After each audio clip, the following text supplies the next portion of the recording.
And now it's time for Press TV's News Review. U.S. Defense Secretary Lloyd Austin has made an unexpected trip to Iraq 2 weeks before the 20th anniversary of the U.S.-led invasion of the Arab country. Well, the Pentagon chief says his visit is aimed at reaffirming the strategic partnership between Washington and Baghdad. After meeting with the Iraqi Prime Minister, Austin said the U.S. troops are ready to remain in the Arab country at Baghdad's invitation. Now, the U.S. attacked Iraq in 2003 under the pretext that the then Iraqi regime under Saddam Hussein possessed weapons of mass destruction. The claim, however, was later found to be false. Tens of thousands of Iraqis were killed as a result of the invasion. Washington now has 2,500 troops in Iraq. That has resulted in turbulence and paved the way for the rise of terrorist groups there. In 2020, Iraq's parliament voted to expel American forces from the country.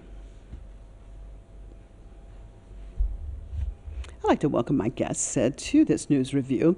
Edward Horgan, activist and commentator out of Limerick, Ireland, and Feras Al-Najm, human rights activist out of Toronto. Well, thank you both for being with us. Well, let's start this off with Edward. What did you think of Austin's visit?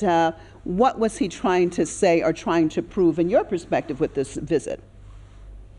Well, I suppose the reality is that in recent years, in recent decades, the US has lost the Vietnam War, it has lost the war in Afghanistan, and effectively has lost the war in Iraq also. As you mentioned, there were no weapons of mass destruction. The reason for the 2003 war was a bunch of lies. It was about resources because Iraq has a lot of oil and still has a lot of oil. So the US is trying to maintain its arguably illegal occupation of Iraq. It is also illegally occupying an area of northwest Syria, and clearly it has left many countries, including Iraq and Syria especially, in chaos. It has also been imposing sanctions, which in the case of Iraq during the 1990s caused the deaths of over 500,000 children under the age of 5, and this was confirmed by the United Nations. What we're seeing in reality, in my view, is the US, which has less than 5% of the world's population, is trying to enforce the equivalent of a criminal protection racket at global level, using NATO as its enforcer. And this is in gross breach of the UN Charter and international laws. Well, Feras, the Pentagon chief has said his visit is aimed at reaffirming the strategic partnership between Iraq and the United States. Your perspective on that and what he said? Well, the idea of the... That's for Feras. That's for Toronto. Go ahead, Toronto. Oh, yes, yes. So, I mean, there is no real strategic relationship with Iraq. It's been chaos since the day that the Americans got involved inside Iraq and invaded Iraq. We're going into the 20th anniversary, and we've seen how much instability there is in Iraq, and how much they have influenced this instability inside Iraq. They don't care about the sovereignty of Iraq. They don't care about the nation of Iraq. They don't care about the government of Iraq as well.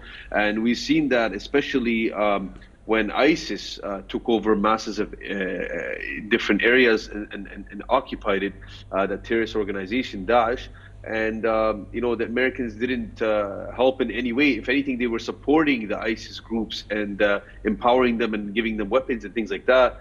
And they were just pretending as if they wanted to help and fight the terrorists there.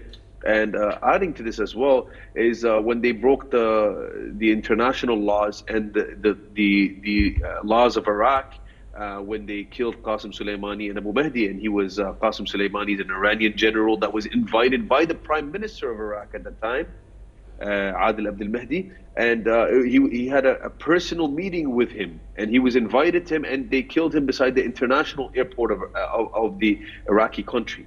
So this is an airport that is used by all civilians inside the country, and they just breached all the laws, violated any kind of respect that they had or any agreement with the Iraqi government. So this shows you they don't really have any strategic partnership. If anything, they're there to destabilize Iraq, to disunite, especially Iraq, from the Islamic Republic of Iran. That's the main important and key ally of the Iraqi government and the Iraqi people. We've seen that especially in hard times when, like I said, when ISIS took over or when the Americans took over, that the only true country that was supporting Iraqi people and supporting the fight against the occupiers, and that is the Americans, was the Islamic Republic of Iran and its leadership. And they're trying to cause a rift, and they're trying to cause damage between the relationship.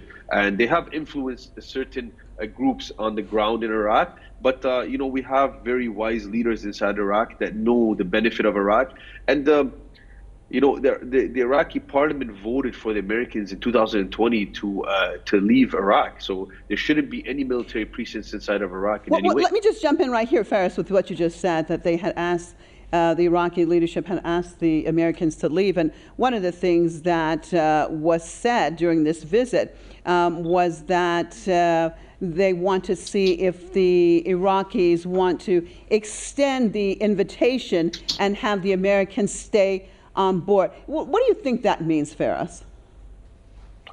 Well, obviously it means they want a military base. This is what their strategy is, always the Americans, is to colonize and control and secure their allies. And obviously their ally is Israel, the war criminal, illegitimate state that kills the Palestinians day and night and destabilizes the region. And this is what it is. They want a base there, and they want a military base so they can use it one day if they want to launch a war against any neighboring country. And obviously the most important country that is not working in their interest, working against their system and their project is Iran. And so they want to have something there as a kind of also to spy, intelligence, and also to study the military of Iran and things like this.